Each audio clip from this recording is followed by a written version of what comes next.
Hi students, welcome back. Today we are discussing about heat transfer. Heat transfer എന്ന് പറയുമ്പോൾ നമുക്കറിയാം heat ഒരു പോർഷനിൽ നിന്ന് മറ്റൊരു പോർഷനിലേക്ക് ട്രാൻസ്ഫർ ചെയ്യുന്നതാണ്.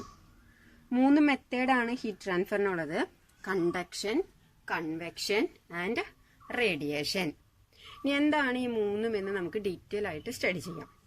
First one, conduction. ഈ കണ്ടക്ഷൻ എന്ന് പറയുന്നത് സോളിഡിലും ലിക്വിഡിലും ഗ്യാസിലും നടക്കുന്ന ഒരു പ്രോസസ്സാണ്. പക്ഷേ ഏറ്റവും ബെസ്റ്റ് ആയിട്ട് ഈ പ്രോസസ്സ് നടക്കുക സോളിഡ്സിലാണ്. ഇനി എന്താണ് കണ്ടക്ഷൻ എന്ന് വെച്ച് കഴിഞ്ഞാൽ, നമ്മളൊരു മെഴുകുതിരി എടുക്കുക. നമുക്കറിയാം മെഴുകുതിരിയിൽ നിന്ന് ഹീറ്റാണ് വരുന്നത്. അതിലേക്ക് നമ്മളൊരു സ്പൂൺ, ആ ഹീറ്റിനടുത്തേക്ക്, നമ്മുടെ ചൂടിനടുത്തേക്ക് നമ്മളൊരു സ്പൂൺ, തീയുടെ അടുത്തേക്ക് നമ്മളൊരു സ്പൂൺ കൊണ്ടുവന്നു കഴിഞ്ഞാൽ നമുക്കറിയാം ആ സ്പൂണിന്റെ ഒരു എൻഡാണ് അവിടെ ചൂട് പിടിക്കുന്നത്. പക്ഷേ ആ ഒരു എൻഡ് ചൂട് പിടിച്ചു കഴിഞ്ഞാൽ അവിടെ നിന്ന് ആ ചൂട് എന്ത് ചെയ്യും, അതിന്റെ ഓപ്പോസിറ്റ് എൻഡിലേക്ക് എത്തും. അപ്പൊ അവിടെ എന്താ നടക്കുന്നത്, ഹീറ്റ് ഒരു എൻഡിൽ നിന്ന് മറ്റൊരു എൻഡിലേക്ക് ട്രാൻസ്ഫർ ചെയ്യാണ്. പക്ഷെ ഇവിടെ ആക്ച്വൽ പാർട്ടിക്കിൾസിന് മൂവ്മെന്റ് ഉണ്ടോ എന്ന് വെച്ച് കഴിഞ്ഞാൽ ഇല്ല. ശരിയല്ലേ? ആ ഹീറ്റിന്റെ പാർട്ടിക്കിൾസ് മൂവ് ചെയ്യുന്നില്ല. ആ പ്രോസസ്സിനെ പറയുന്ന പേരാണ് കണ്ടക്ഷൻ.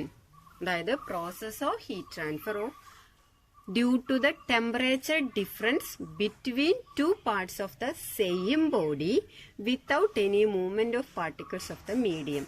മീഡിയത്തിൽ നമുക്കറിയാം ആ ഒരു മെഴുകുതിരിയിൽ നിന്ന് വരുന്ന ഹീറ്റിലെ പാർട്ടിക്കിൾസ് ഒന്നും മൂവ് ചെയ്യുന്നില്ല. ആ ഹീറ്റ് എവിടേക്കാണ് മൂവ് ചെയ്യുന്നത്, ആദ്യം ആ ഒരു സ്പൂണിന്റെ ഒരു എൻഡിലേക്ക് എത്തും. അവിടെ നിന്ന് ആ സെയിം മെറ്റീരിയലിൽ തന്നെ ഓപ്പോസിറ്റ് എൻഡിലേക്ക് ഹീറ്റ് ട്രാൻസ്ഫർ ചെയ്യുന്ന പ്രോസസ്സിനെയാണ് നമ്മൾ കണ്ടക്ഷൻ എന്ന് പറയുന്നത്. ക്ലിയർ? അപ്പം ഒരു ബോഡിയിലെ തന്നെ ടെമ്പറേച്ചർ ഡിഫറൻസ് കൊണ്ട് ഒരു എൻഡിൽ നിന്ന് മറ്റൊരു എൻഡിലേക്ക് ഹീറ്റ് ട്രാൻസ്ഫർ ചെയ്യുന്ന പ്രോസസ്സാണ് കണ്ടക്ഷൻ. നെക്സ്റ്റ് പ്രോസസ് എന്ന് പറഞ്ഞാൽ കൺവെക്ഷൻ. കൺവെക്ഷൻ എന്ന് പറഞ്ഞു കഴിഞ്ഞാൽ നമ്മൾ ഈ മെഴുകുതിരി തന്നെ എക്സാമ്പിൾ ആയിട്ട് കൺസിഡർ ചെയ്യാം. ആ കത്തുന്ന മെഴുകുതിരിയുടെ മുകൾ ഭാഗത്ത് നമ്മൾ നമ്മുടെ കൈ കൊണ്ടുവയ്ക്കുകയാണെങ്കിൽ നമുക്ക് ചൂട് അനുഭവപ്പെടും. എന്തുകൊണ്ടാണ് അവിടെ നമുക്ക് ചൂട് അനുഭവപ്പെടുന്നത്? ആ ഹീറ്റിന്റെ പാർട്ടിക്കിൾസ്, നമുക്കറിയാം ആ മീഡിയത്തിലൂടെ ആ പാർട്ടിക്കിൾസ് മൂവ് ചെയ്യുന്നത് കൊണ്ടാണ് നമ്മുടെ കൈക്ക് ചൂട് അനുഭവപ്പെടുന്നത്.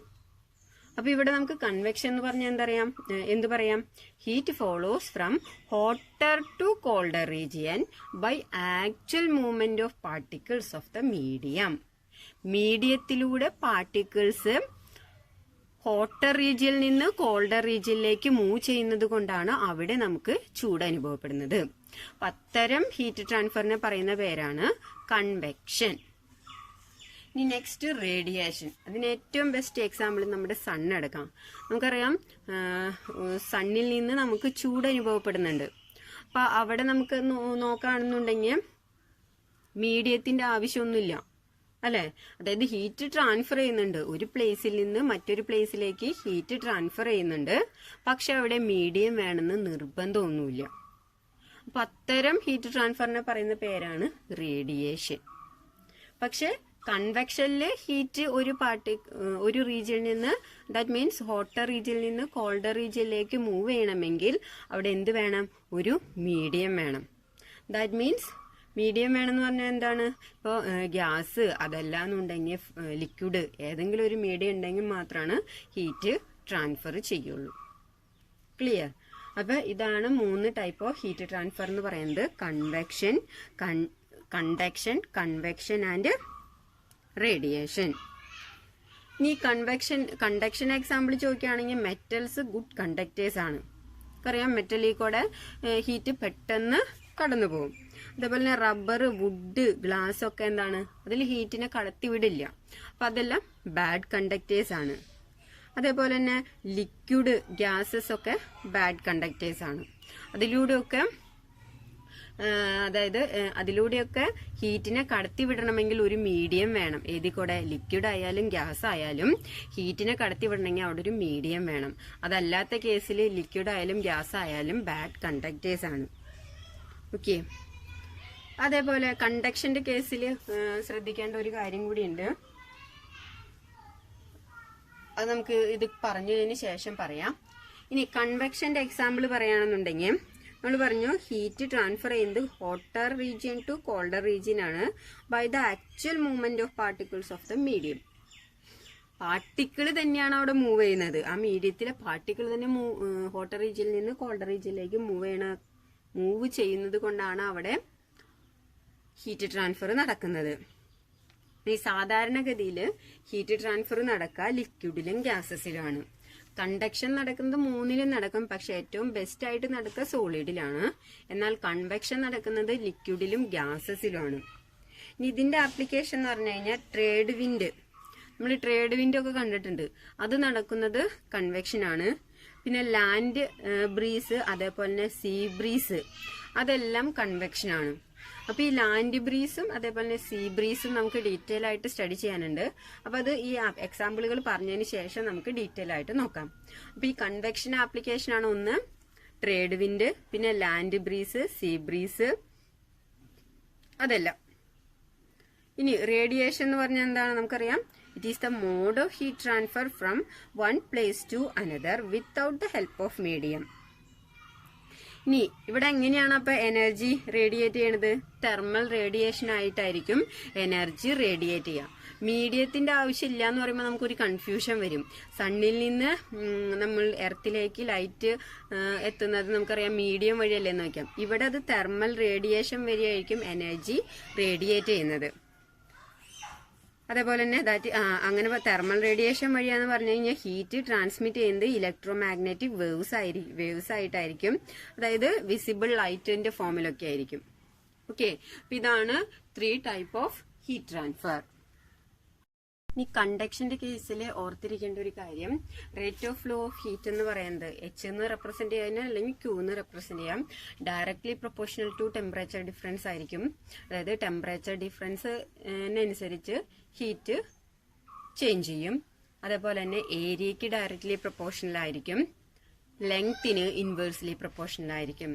ദാറ്റ് മീൻസ് ലെങ്ത് ഇൻക്രീസ് ചെയ്യുന്നതോറും ഹീറ്റ് ട്രാൻസ്ഫർ കുറയും. അതായത് ഒരു എൻഡിൽ നിന്ന് മറ്റൊരു എൻഡിലേക്ക് എത്തുമ്പോഴേക്കും ഹീറ്റ് കുറയും. സോ നമുക്ക് പറയാം rate of flow of heat directly proportional to temperature, directly proportional to area, inversely proportional to L. So നമുക്കതിനൊരു ഇക്വേഷന്റെ രൂപത്തിൽ എഴുതിയ H directly proportional to area into temperature difference divided by L എന്ന് എടുക്കാം. ഈ പ്രൊപ്പോർഷണാലിറ്റി സൈൻ കളയാൻ ഒരു constant കൊണ്ട് മൾട്ടിപ്ലൈ ചെയ്യും. ആ കോൺസ്റ്റന്റ് ആണ് K, where K is known as coefficient of thermal conductivity, A into delta T by L. ഈ കെനെ പറയുന്ന പേരാണ് coefficient of thermal conductivity. Problem ഒക്കെ ചോദിക്കാറുണ്ട് ഈ ഇക്വേഷൻ വെച്ച്, തെർമൽ കണ്ടക്ടിവിറ്റി. ഓക്കെ, അപ്പൊ എന്താണ് കോഎഫിഷ്യന്റ് ഓഫ് തെർമൽ കണ്ടക്ടിവിറ്റി എന്ന് ചോദിക്കാം. അപ്പോൾ കോഎഫിഷ്യന്റ് ഓഫ് തെർമൽ കണ്ടക്ടിവിറ്റിക്ക് ഒരു സ്റ്റേറ്റ്മെന്റ് കണ്ടുപിടിക്കണമെങ്കിൽ നമ്മൾ ആ ടെമ്പറേച്ചർ ഡിഫറൻസ് 1 ആയിട്ട് എടുക്കുക, ഏരിയ 1 യൂണിറ്റ് ആയിട്ട് എടുക്കുക, ലെങ്ത്തും 1 യൂണിറ്റ് ആയിട്ട് എടുക്കുക. അപ്പൊ നമുക്ക് rate of flow of heat എന്ന് പറയുന്നത് H ഈക്വൽ ടു K എന്ന് കിട്ടും. ബാക്കി എല്ലാ ടേംസും 1 ആയി പോവും. അപ്പൊ അവിടെ നിന്ന് നമുക്ക് എന്ത് പറയാം? Thermal conductivity of A material is defined as the quantity of heat flowing through unit area of cross section in unit time under unit temperature gradient. ഇതെന്താണ്? ഹീറ്റ് ആണ്. ഒരു യൂണിറ്റ് ഏരിയയിലൂടെ ഒരു യൂണിറ്റ് ടൈമിൽ ഒരു യൂണിറ്റ് ടെമ്പറേച്ചറിൽ ഫ്ലോ ചെയ്യുന്ന heat ആണ് coefficient of thermal conductivity. ഈ കൺവെക്ഷന്റെ കേസിൽ ഇമ്പോർട്ടന്റ് ആയിട്ടുള്ള 2 ടേംസ് ആണ് സീ ബ്രീസും ലാൻഡ് ബ്രീസും. ഇപ്പോൾ നമ്മൾ ഇതാണ് ലാൻഡ്, ഇതാണ് നമ്മളുടെ സീ. അപ്പോൾ ഡേ ടൈമിലാണ് സീ ബ്രീസ് നടക്കാം. ഇനി ഡേ ടൈമിന്റെ പ്രത്യേകത എന്താ? ഡേ ടൈമിൽ കര പെട്ടെന്ന് ചൂടാവും. അതിന്റെ റീസൺ എന്താന്ന് വെച്ച് കഴിഞ്ഞാൽ സീ വാട്ടറിന്, സീ എന്ന് പറഞ്ഞാൽ വാട്ടറാണ്, വാട്ടറിന് സ്പെസിഫിക് ഹീറ്റ് കപ്പാസിറ്റി ലാർജ് ആണ്. ആരെ വെച്ച് കമ്പയർ ചെയ്യുമ്പോൾ? ലാൻഡിനെ വെച്ച് കമ്പയർ ചെയ്യുമ്പോൾ വാട്ടറിന് സ്പെസിഫിക് ഹീറ്റ് കപ്പാസിറ്റി കൂടുതലാണ്. സോ ലാൻഡിനെ വെച്ച് കമ്പയർ ചെയ്ത് കഴിഞ്ഞാൽ വാട്ടറിന് സ്പെസിഫിക് ഹീറ്റ് കപ്പാസിറ്റി കൂടുതലാണ്. സോ ഇവിടെ ചൂടാവാനായിട്ട് കുറച്ച് ടൈം എടുക്കും. സോ കര പെട്ടെന്ന് ഡേ ടൈമിൽ ലാൻഡ് പെട്ടെന്ന് ചൂടാവും. അങ്ങനെ ചൂടായി കഴിഞ്ഞാൽ ഇവിടെയുള്ള എയർ പാർട്ടിക്കിൾസ് ഉണ്ട്. ഈ എയർ പാർട്ടിക്കിൾസ് എന്ത് ചെയ്യും? എക്സ്പാൻഡ് ചെയ്യും. എക്സ്പാൻഡ് ചെയ്ത് കഴിഞ്ഞാൽ എന്ത് ചെയ്യും? മുകളിലേക്ക് മൂവ് ചെയ്യും. അപ്പോൾ ലാൻഡ് ഹീറ്റ് ആയി കഴിഞ്ഞു കഴിഞ്ഞാൽ ഇവിടുത്തെ എയർ പാർട്ടിക്കിൾസ് എക്സ്പാൻഡ് ചെയ്ത് മുകളിലേക്ക് പോകും. അപ്പൊ മുകളിലേക്ക് പോയ എയർ പാർട്ടിക്കിൾ പിന്നെ എന്ത് ചെയ്യും? ഇവിടെ ഹീറ്റ് കൂടിയ റീജിയനും ഇത് കോൾഡർ റീജിയനാണ്. ഈ എയർ പാർട്ടിക്കിൾ എന്ത് ചെയ്യും? ഹീറ്റ് കൂടിയ റീജിയനിൽ നിന്ന് കുറഞ്ഞ റീജിയനിലേക്ക് ട്രാൻസ്ഫർ ചെയ്യും. ശരിയല്ലേ? അങ്ങനെ ഇവിടേക്ക് ഹീറ്റ് എത്തിക്കഴിഞ്ഞു കഴിഞ്ഞാൽ ഇതിന്റെ മുകൾ ഭാഗത്ത് കോൾഡ് എയർ ഉള്ളത്. അപ്പോൾ ഇവിടെ നിന്ന് വരുന്ന ഹോട്ട് എയർ ഇവിടെ എത്തിക്കഴിഞ്ഞു കഴിഞ്ഞാൽ ഈ കോൾഡ് എയർ എന്ത് ചെയ്യും? താഴെ റീജിയനിലേക്ക് മൂവ് ചെയ്യും. ഈ താഴെ റീജിയനിൽ മൂവ് ചെയ്ത് കഴിഞ്ഞു കഴിഞ്ഞാൽ ഇതെന്ത് ചെയ്യും? ഇത് ഈ ഒരു ലാൻഡിലേക്ക് മൂവ് ചെയ്യും. അതായത് കോൾഡ് ആയിട്ടുള്ള എയർ ഹോട്ട് ആയിട്ടുള്ള എയറിന്റെ റീജിയനിലേക്ക് മൂവ് ചെയ്യും. അങ്ങനെയാണ് സീ ബ്രീസ് നടക്കുന്നത്. അപ്പോൾ സീ ബ്രീസ് നടക്കുന്നത് എങ്ങനെയാണെന്ന് വെച്ച് കഴിഞ്ഞാൽ ഡേ ടൈമിലാണ് സീ ബ്രീസ് നടക്കുന്നത്. അതിന്റെ റീസൺ ഇത്രേ ഉള്ളൂ. Sea water is less heated by sun than land. During daytime, air over the land is heated and expand and rises upward. Cooler air from sea blows towards the land to take its place, which constitute sea breeze. അപ്പോൾ ഇവിടുത്തെ colder air ആണ് ലാൻഡിലേക്ക് വരുമ്പോഴാണ് നമുക്ക് കടൽക്കാറ്റ് എന്ന പ്രതിഭാസം കിട്ടുന്നത്. അപ്പൊ ഇത്ര ഓർത്തിരിക്കുക, കടൽക്കാറ്റ് ഡേ ടൈമിലാണ്, ലാൻഡ് ബ്രീസ് നൈറ്റ് ടൈമിലാണ്. ഇനി എങ്ങനെയാണ് ലാൻഡ് ബ്രീസ് ഒക്കർ ചെയ്യണേ നോക്കാം. നൈറ്റ് ടൈമിലുള്ള പ്രത്യേകത എന്താണ്? കര പെട്ടെന്ന് തണുക്കും, പക്ഷെ കടല് സാവധാനേ തണുക്കുള്ളൂ. അപ്പൊ ഇത് എവിടെയാണ് ഇപ്പൊ ഹോട്ട് ആയിട്ടുള്ളത്? ഈ റീജിയനിലാണ് ഹീറ്റ് കൂടുതൽ. അപ്പൊ എന്ത് ചെയ്യും? ഇവിടെ ഹീറ്റ് ചെയ്തിട്ട്, അതായത് ഈ റീജിയനിലെ എയർ പാർട്ടിക്കിൾ ഹീറ്റ് ചെയ്തിട്ട് മുകളിലേക്ക് എക്സ്പാൻഡ് ചെയ്യും. അപ്പോൾ ഈ ഒരു റീജിയനിൽ ലാൻഡിൽ എന്താണ്? കോൾഡർ റീജിയൻ ആണ്. അപ്പൊ എയർ പാർട്ടിക്കിൾ ഹോട്ടർ റീജിയനിൽ നിന്ന് കോൾഡർ റീജിയനിലേക്ക് മൂവ് ചെയ്യും. സോ ഇതിന് തൊട്ട് താഴെ, അതായത് ഇത് വരുന്ന പോർഷനിലെ കോൾഡ് എയർ എന്ത് ചെയ്യും? താഴേക്ക് മൂവ് ചെയ്യും. ആ താഴേക്ക് മൂവ് ചെയ്ത കോൾഡ് എയർ തിരിച്ച് സീയിലേക്ക് തന്നെ ട്രാൻസ്ഫർ ചെയ്യും. സോ ഇതാണ് ലാൻഡ് ബ്രീസ്. ഓക്കെ, അപ്പോൾ സീ ബ്രീസും ലാൻഡ് ബ്രീസും എന്താന്ന് ഓർത്ത് വെക്കുക. ഈ പ്രോസസ്സ് രണ്ടും നടക്കുന്നത് ഹോട്ടർ റീജിയനിൽ നിന്ന് കോൾഡർ റീജിയനിലേക്ക് ഹീറ്റ് ട്രാൻസ്ഫർ നടക്കും ത്രൂ എ മീഡിയം. അതിനൊരു മീഡിയം കൂടി ആവശ്യമാണ്. ആ മീഡിയം എന്ന് പറയുന്നത് ഫ്ലൂയിഡ് ആണ്. ദാറ്റ് മീൻസ് ഗ്യാസ് ആവാം, അതല്ലെങ്കിൽ ലിക്വിഡ് ആവാം. നെക്സ്റ്റ് ടോപ്പിക് എന്ന് പറയുന്നത് ന്യൂട്ടൺസ് ലോ ഓഫ് കൂളിംഗ് ആണ്. ദാറ്റ് മീൻസ് കൂളിങ്ങിനെ കുറിച്ച് പ്രതിപാദിക്കുന്ന ലോ ആണ് ന്യൂട്ടൺസ് ലോ. എന്താണ് ന്യൂട്ടൺസ് ലോ പറയുന്നത്? The rate of loss of heat from a body is directly proportional to temperature between the body and the surroundings. അതായത് rate of loss of ഹീറ്റിന്റെ loss എന്തിന് directly proportional ആണെന്നാ പറഞ്ഞാണ്?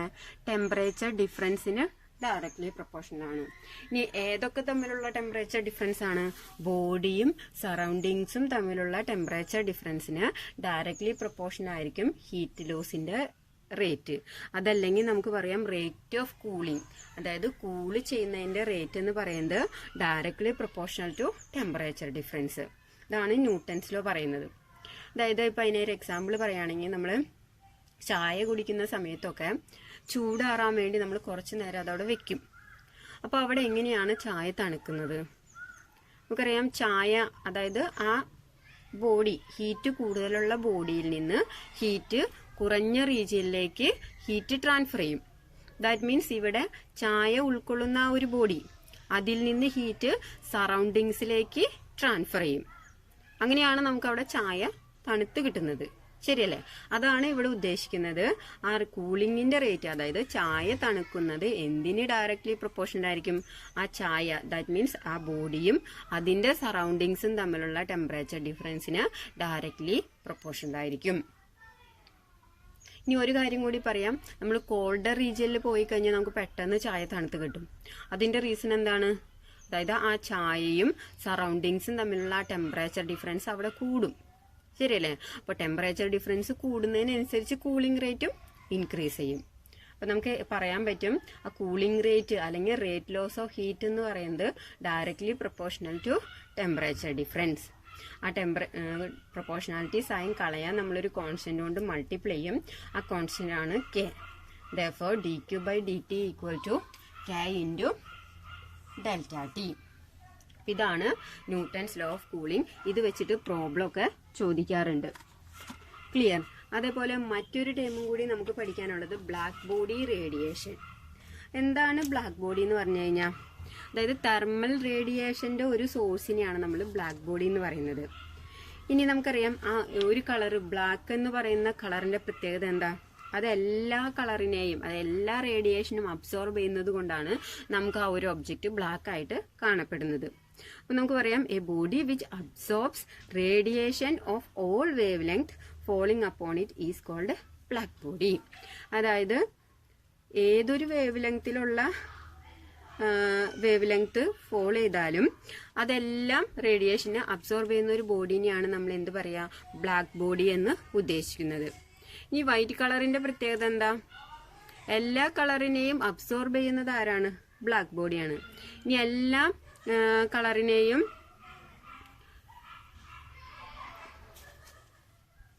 Next topic is black body radiation. Black body എന്ന് പറയുന്നത് thermal റേഡിയേഷന്റെ ഒരു source ആണ്. അതായത് ഒരു ബോഡി എല്ലാ വേവ് ലെങ്തിലുള്ള റേഡിയേഷനും അബ്സോർബ് ചെയ്യുന്നു എന്നുണ്ടെങ്കിൽ അത്തരം ബോഡീനെ പറയുന്ന പേരാണ് black body. That is a body which absorb radiations of all wavelength falling upon it is called a black body. ഇതിന്റെ പ്രത്യേകത എന്ന് പറയുന്നത് ഇത് ഒരു ഇൻസിഡന്റ് റേഡിയേഷനെയും റിഫ്ലക്റ്റും ചെയ്യില്ല, ട്രാൻസ്മിറ്റും ചെയ്യില്ല. Okay, when a body is heated, it emits radiation and it is called black body radiation. ഇനി black body radiation എന്ന് പറഞ്ഞാൽ എന്താ? ഒരു ബോഡി ഹീറ്റ് ചെയ്യുമ്പോൾ റേഡിയേഷനെ എമിറ്റ് ചെയ്യപ്പെടുന്നുണ്ടെങ്കിൽ അത്തരം ബോഡീനെ പറയുന്ന പേരാണ് ബ്ലാക്ക് ബോഡി റേഡിയേഷൻ. അതിന്റെ എക്സാമ്പിൾ ആണ് നമ്മൾ ലാമ്പുകളുടെ സർഫസിലൊക്കെ ബ്ലാക്ക് കോട്ട് ചെയ്യാൻ കാരണം ഈ ബ്ലാക്ക് ബോഡി റേഡിയേഷൻ ആണ്. അതേപോലെ തന്നെ platinum black, veins black body, ഇതെല്ലാം ബ്ലാക്ക് ബോഡി റേഡിയേഷന് എക്സാമ്പിൾ ആണ്. അപ്പൊ അതുകൂടി ഒന്ന് നോട്ട് ചെയ്യാം, എന്താണ് ബ്ലാക്ക് ബോഡി റേഡിയേഷൻ.